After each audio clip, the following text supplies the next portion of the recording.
the founder of the Jesuits, said that humility is a virtue that has never been praised enough. As a virtue, humility is the direct opposite of pride. It is the capacity to face who we are and admit mistakes when we have committed them. Our readings today present an aspect of humility as a genuine admission of weakness, failure, or sin, an admission which becomes liberating, which brings salvation. In the first reading, Ezekiel tells us that life is saved by turning away from sin, which must be preceded by admission of sin. Those who stubbornly persist in their iniquity will surely die, the prophet says. The inspired author of Matthew's Gospel emphasizes the importance of examining ourselves with a view to admitting where we have acted wrongly and amending accordingly. It is this capacity to acknowledge and amend that will make tax collectors and prostitutes find their way to heaven. Unlike these public sinners who will find salvation, Jesus tells priests and the self-righteous elders of the people, "You did not later change your mind and believe in John."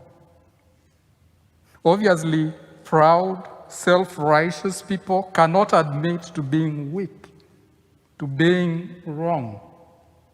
To them, that kind of humility is a sign of weakness.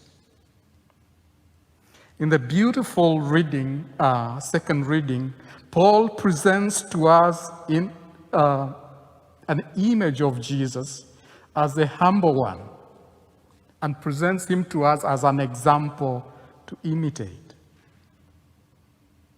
In spite of his equality with God, we know Jesus humbled himself and assumed our humanity, our humbler place in the order of things.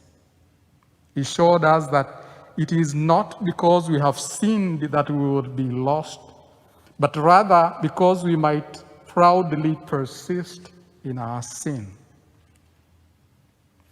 There is something deeply consoling about this understanding of humility. It returns to us a lost treasure, as it were, and that treasure is salvation itself.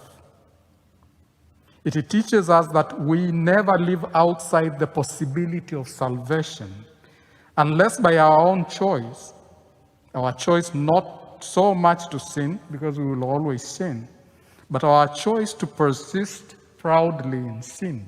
That is what might deny us salvation. May we learn from Jesus himself and always choose the way of humility. We'll now listen